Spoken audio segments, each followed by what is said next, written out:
చందమామ కథ ఇల్లాలి కోరిక. భూపతికి కచేరీలో చిన్న ఉద్యోగం. సాయంత్రం పని ముగియగానే అతడు తోటి ఉద్యోగులతో పాటు ఇంటికి బయలుదేరాడు. ఇంటిని సమీపిస్తుండగా భార్య నీల వాకిట్లో నిలబడి ఉండడం కంటబడుతుండగానే అతడి మనస్సు చివుక్కుమన్నది. నీల ఎంతో నిరుత్సాహంగా, ఈరోజు కూడా మంచి పనసపండు దొరకలేదా అని అడిగింది.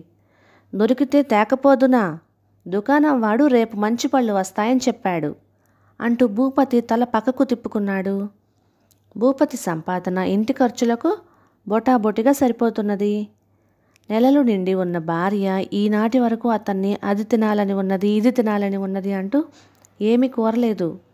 కానీ ఈ మధ్య ఆమెకు పనసపండు తినాలన్న కోరిక కలిగింది.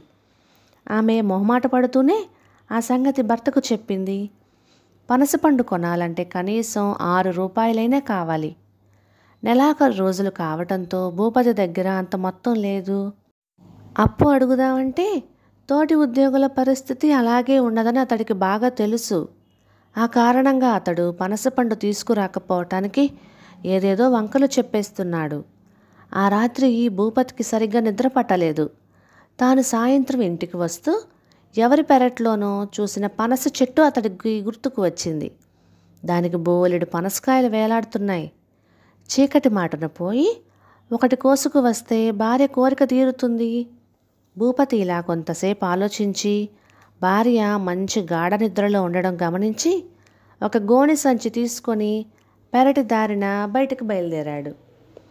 అతడు పనస చెట్టు ఉన్న ఇల్లు చేరేసరికి అర్ధరాత్రి కావస్తున్నది. భూపతి నిశ్శబ్దంగా ఇంటి ప్రహరీ గోడ దూకి లోపలికి ప్రవేశించాడు. తరువాత పనస చెట్టు మొదట్లో ఉన్న కాయల్లో పక్వానికి వచ్చిన ఒక కాయను వెతికి దాన్ని కోసి గోని సంచిలో వేసుకున్నాడు. అయితే భూపతికి అంత బరువున్న పనసకాయతో గోడ తూకటం సాధ్యపడలేదు.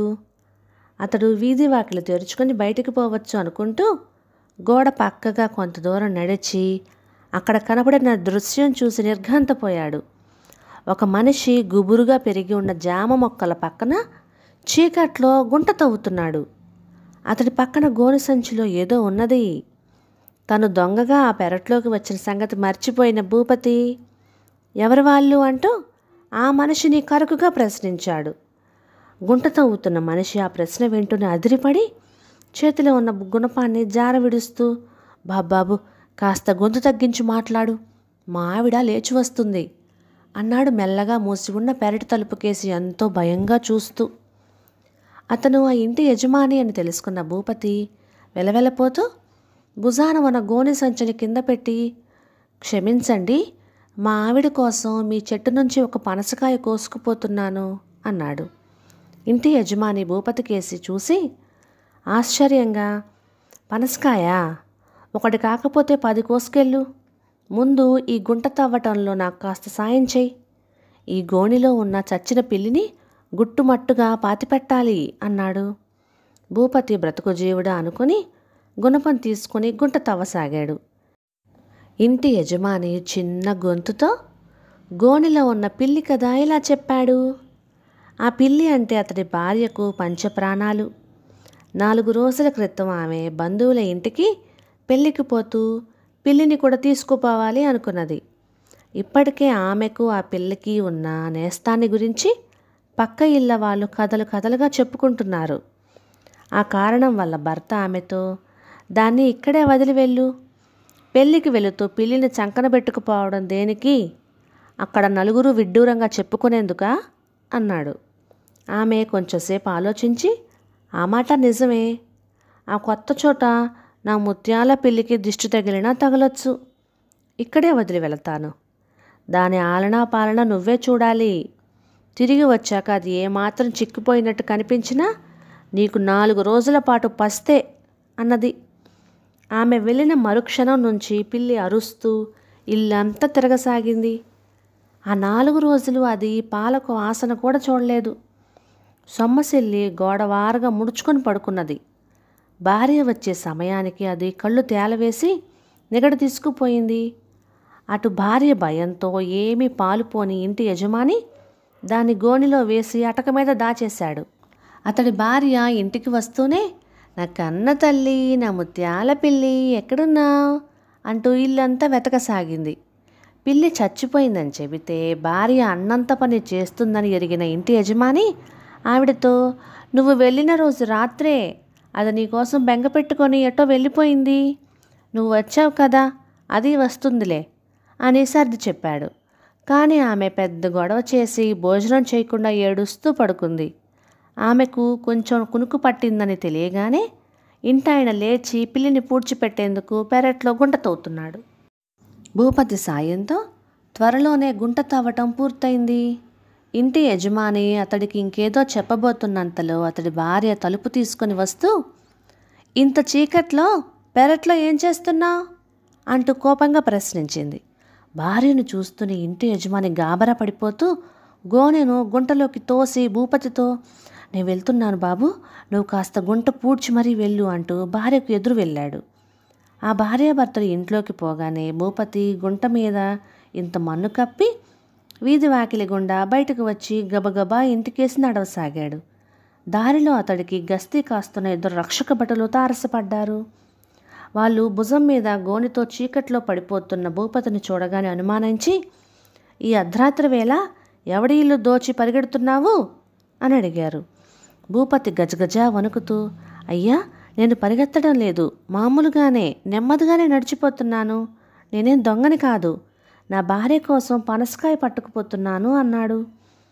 ఈ మాట నమ్మమంటావా అంటూ ఒక రక్షక భటుడు అతని చేతిలో ఉన్న కర్రతో గోనెను పొడిచాడు.